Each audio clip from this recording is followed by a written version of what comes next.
Olá, hoje iniciaremos nossa última semana e falaremos sobre estrutura de repetição. Muitos problemas que resolvemos no dia a dia são feitos em uma sequência de passos repetidos. Por exemplo, para abrir um cofre, a gente tem que girar 10 vezes.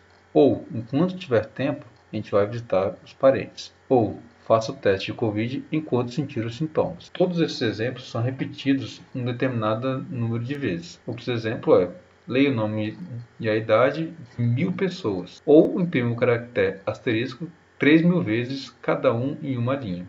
Assim, a gente vê que, se a gente quiser fazer essas operações repetidas vezes, uma de cada vez, escrever uma linha de código para cada vez que tiver que repetir a operação, vai ser muito complicado, vai ser muito oneroso. Então, a gente tem as estruturas de repetições que são utilizadas para quando um trecho de algoritmo precisa ser repetido uma ou mais vezes. Esse número de repetições pode ser fixo ou atrelado a uma condição ou alguma variável. A gente chama essas estruturas como laços, ou loops no inglês. E a gente vai estudar 3 tipos de laço: o for, o while e o do while. As repetições podem ser apresentadas nesse diagrama de fluxo.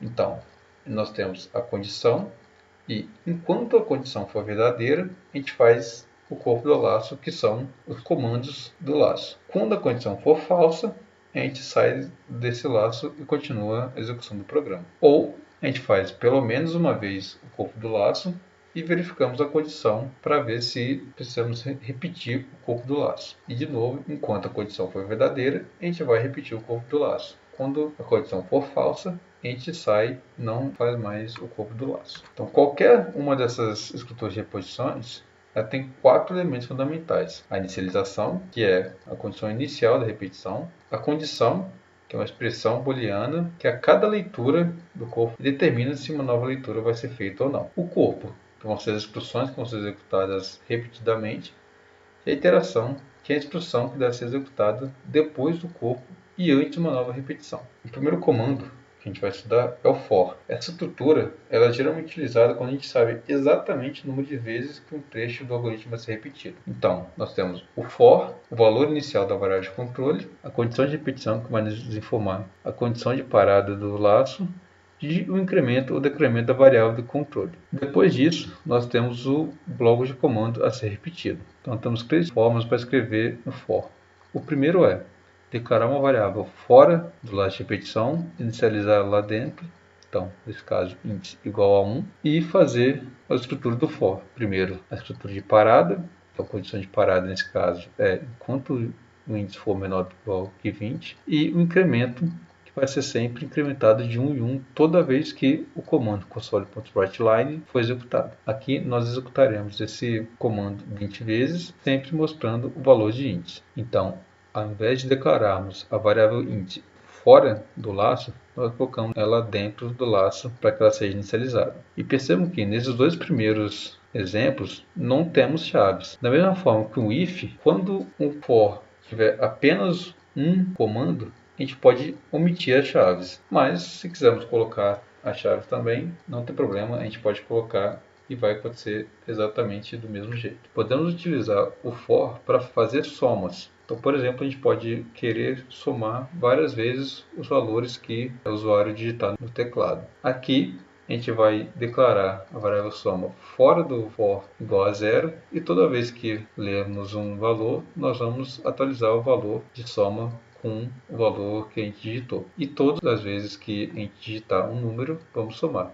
No final, a gente vai simplesmente mostrar o valor total da soma. Porém, temos situações que a gente não sabe o número exato de repetições. Para isso, nós utilizamos o comando while. Nesse caso, existe a possibilidade da repetição não ser executada quando a condição assumir valor falso logo na primeira iteração. Então, o while ele vai ter uma condição dentro dos parênteses e, enquanto a condição for verdadeira, a gente vai executar algum comando. Por exemplo, nós inicializamos uma variável x igual a 0, e enquanto o valor for diferente de 4, a gente vai escrever o valor de x e incrementar x com 1. Esse exemplo é bem parecido com o for que a gente mostrou antes. Quer dizer que a gente pode simular um for com um while, mas a gente não pode simular um while com um for. O do while, ele também é utilizado quando o número de repetições não é fixo, ou seja, quando a gente não sabe quantas vezes vamos repetir alguma coisa. Porém, como o teste condicional é no fim, a repetição sempre vai acontecer pelo menos uma vez. Então a gente escreve do, o comando que a gente quer executar, while condição. Dessa forma, sempre os comandos que a gente quiser que execute vai ser executados uma vez. E assim como while, quando a condição for falsa, a gente termina o laço. Um exemplo é do while. Então, neste caso, a gente vai com certeza executar o console.writeLine de o x igual a x mais 1 uma vez e depois vamos fazer a verificação se x for diferente de 4.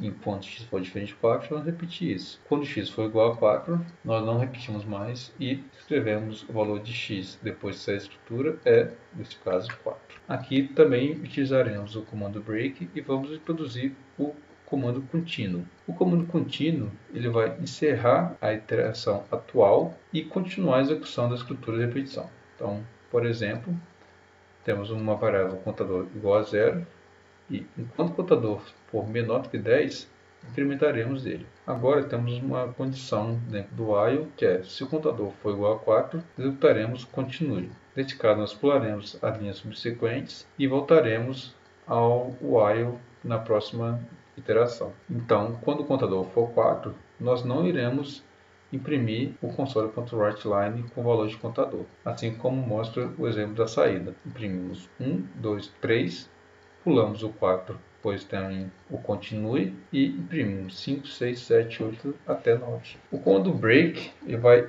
encerrar imediatamente o laço. Então, quando encontrarmos o break, mais nenhum comando vai ser executado nenhuma vez mais no laço. Por exemplo, utilizando a mesma estrutura, quando o contador for igual a 4, nós terminaremos a execução dele. Então, a saída no console vai ser apenas 1, 2, 3, chegou no 4. Deu break, acabou o laço e iremos imprimir final do laço. Com isso, terminamos nosso curso de .NET Básico. Espero que vocês tenham aproveitado e esperamos vocês em outros cursos.